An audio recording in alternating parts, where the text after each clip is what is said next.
Hey, what's up everyone, it's Justin here and welcome to the review of the Samsung Galaxy S7 Edge. We first saw a beautiful redesign last year through the Samsung Galaxy S6 after a disappointing S5 year. In addition to that, an Edge variant was introduced as well. But I have to say, this year Samsung has actually made this a really good S iteration, as you may call it, as they've seemingly covered almost everything that we were still hoping for after last year. From what was already a beautiful and fast smartphone with just a few things here and there that we still complain about.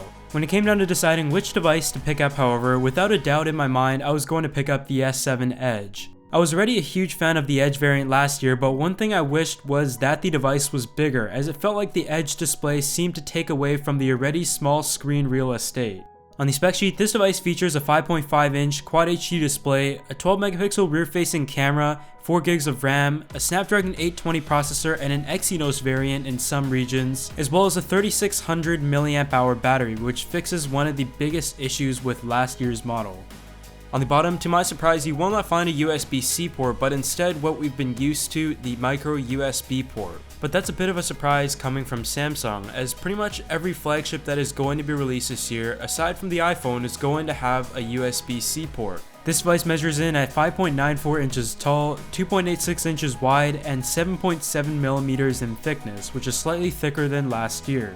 It maintains a glass design coated with Corning Gorilla Glass 4 with a little bit of a curve along the back, something that was borrowed from the Samsung Galaxy Note 5, which was released late last year. It is available in Onyx, Gold, and Silver, and I have the Onyx here and I absolutely love it. But of course, something I'm worried about, and anyone who picked up the Silver or Gold model will definitely have to keep this in mind, is that it is going to be a huge fingerprint magnet, and being a glass curved device, it can be very slippery as well. So go ahead and pick up a D-brand skin and protect your smartphone, while maintaining a clean look and possibly covering up an ugly carrier stamp you may have. Link will be in the description. On the front, the Samsung Galaxy S7 Edge pretty much retains the same design as its predecessor, with its only differences coming in small refinements to the edges and a larger form factor. And the fingerprint sensor is still present and continues to be fast and responsive. A feature that was taken away last year but has been brought back is an IP68 rating, which makes it water resistant. This has been achieved without any port covers, and it is definitely a welcome addition for anyone. Another thing that Samsung has brought back that will make a lot of people happy is expandable storage via microSD. Of course, the Samsung Galaxy S7 and S7 Edge still feature the best display on the market, a Super AMOLED capacitive touchscreen with 16 million colors and coming in at a resolution of 2560 by 1440. This gives you a 534 ppi, and there's really nothing new here, as Samsung has always had incredible displays on all of their smartphones. The display holds many of the characteristics that we are used to, being very vibrant and rich, and when you're displaying content on this thing, you'll notice that the blacks are just very deep. In my personal opinion, a curved display isn't really adding anything in terms of the feature set, as I don't find myself using many of the features associated with the Edge at all. What it does achieve, however, and what you will notice, is that it just makes the content feel much more immersive, as it is sort of wrapping around the display of the smartphone. The phone also feels so great in the hand, and I think this device is the perfect size for what it is. With the Samsung Galaxy S6 Edge, one of the things I definitely notice is that the curves seem to take up quite a big ratio of the screen, being not that big in the first place. At 5.5 inches, however, and almost having no bezels whatsoever, the device doesn't feel nearly as large as some I've had of the screen size, and I'd definitely be able to use this as my daily driver, no problem. When it comes to the software, it is what you would expect from Samsung, at least in the past few years. Everyone seems to complain about TouchWiz a lot, but I really don't see any huge problem with it. It is really smooth and very well refined, but I think what us consumers are thinking is, with hardware so magnificent, wouldn't it be nice to have a full stock Android experience of this thing? But to answer that question, for now the official answer is no. From using the device, you may not notice any new major features, with exception to the always-on display, which by the way works great with the Super AMOLED panel. Of course, from your home screen, you do have quick access to Flipboard on the left side, and Flipboard being my native news option, I definitely enjoy it being there, and I use it quite a bit.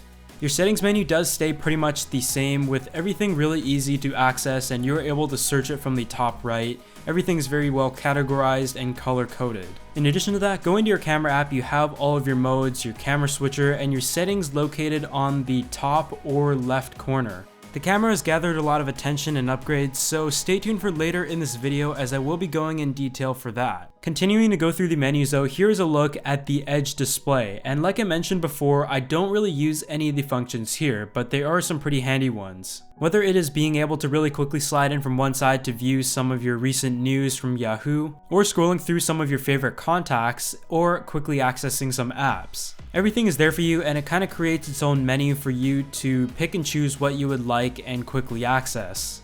One annoyance I did notice with the Edge display though is the fact that if your hand just so happens to be on the edge of that Edge display, it often deregisters any other touch around the screen, which is more of a user error than anything, but it is definitely something that other YouTubers have complained about, and hopefully Samsung can fix that through a small software update, making the edges of the displays less sensitive. But from my uses, the Android 6.0 experience on the Samsung Galaxy S7 is great, but I will admit there are many redundant features that I never use. But nevertheless, the software experience on this phone was still very pleasant. The Samsung Galaxy S7 and the S7 Edge is available in two different variants, a quad-core Snapdragon 820 processor model, or an octa-core Exynos 8890, which is in some regions including Canada, which I've got here. As for the GPU, you've got an Adreno 530 or a T880 for the Exynos variant. In the past, I did notice a little bit more lag in the Exynos models for some reason, but in the past few years, I really haven't noticed any difference. The gaming experience was smooth, and aside from the horrible speakers, which I will also be talking about more later, you really can't complain about media on a 5.5-inch curved Super AMOLED display.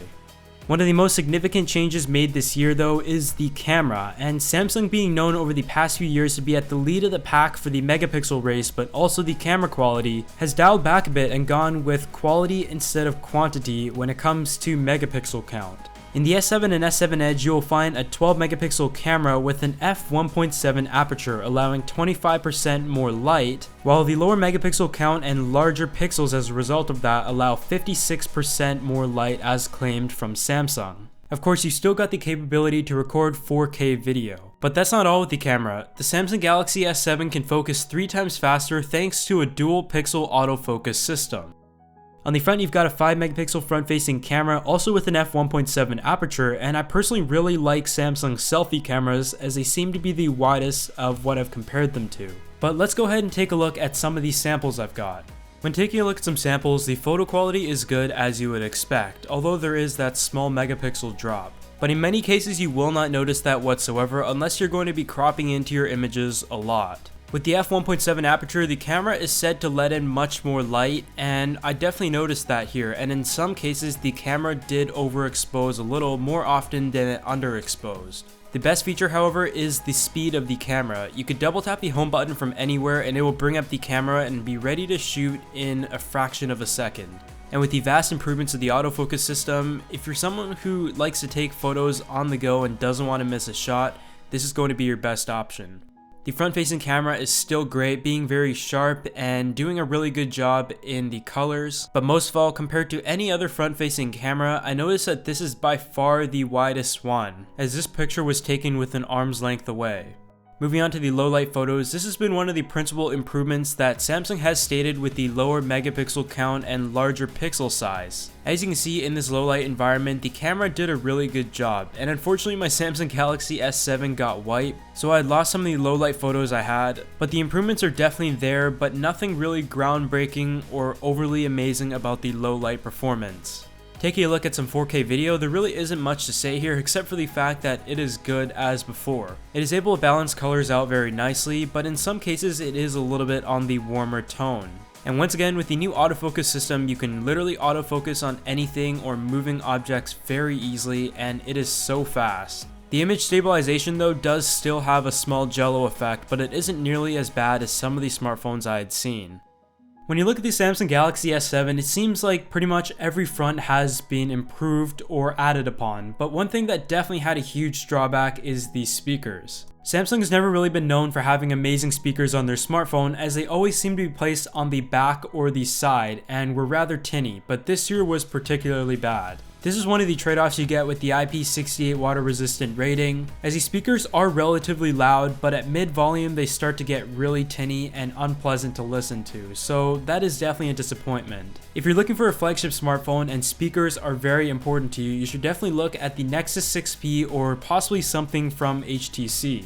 I was just thoroughly disappointed in the audio quality here, and I kinda wish Samsung in some way integrated the speakers in the front, as we are starting to see more. At the same time, at least there was a valid reason for it, and I guess you gotta give up something for the IP68 rating.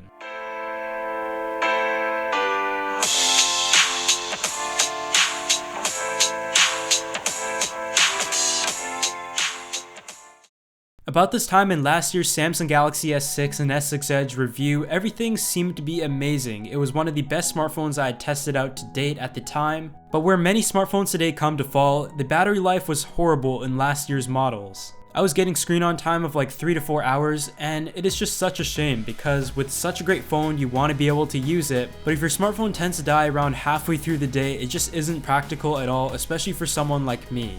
This year, the Samsung Galaxy S7 features a 3000 mAh battery and a 3600 mAh battery on the Samsung Galaxy S7 Edge. I definitely noticed a huge improvement, and I was getting upwards of 5.5 hours of screen on time after using this phone for about a week. In the first weekend of getting this phone and filming this review, I was in Vancouver and obviously very excited to use this beautiful thing. I'd taken it around all day, watched a lot of media on it, and also took a ton of photos around the city, and in that entire weekend of about 3 days or so, I only had to charge the phone twice, so you're getting about a day and a half of battery life on this smartphone. If your battery does run out throughout the day though, you do have a 60% charge in 30 minutes through Quick Charge 2.0, as well as wireless charging support. But other than that, this has just been a review of the Samsung Galaxy S7 Edge, and it really shows how far Samsung has come in the past few years with their flagship smartphone, and they're definitely heading on the right track. With the S7 and S7 Edge, normally S iterations don't get this much attention, but I definitely think the changes made are beneficial, and for a lot of S6 and S6 Edge owner, I'm sure you'll be considering upgrading to this new phone. If you like that, you're going to like this better, but that being said, this phone does not come in cheap. In Canada, I paid about $1,100 outright, so there are definitely other flagship smartphones to consider, as there are many that come in at lower price points. This, however, is a statement to a premium smartphone in every way, whether it is the hardware, performance, software, and camera. Samsung is also taking huge leaps in future technologies, including Gear VR and its 360 camera, which I hope to get my hands on sometime soon. But I definitely look forward to continue using it for the next few weeks and comparing it to the other flagships that are due to come out this year, including the LG G5, which is due to come out in a few weeks. But aside from that, thanks for tuning in, and I really hope you guys enjoyed this review of the Samsung Galaxy S7 Edge, and let me know what you think down in the comments section below, and I'll see you all in the next video.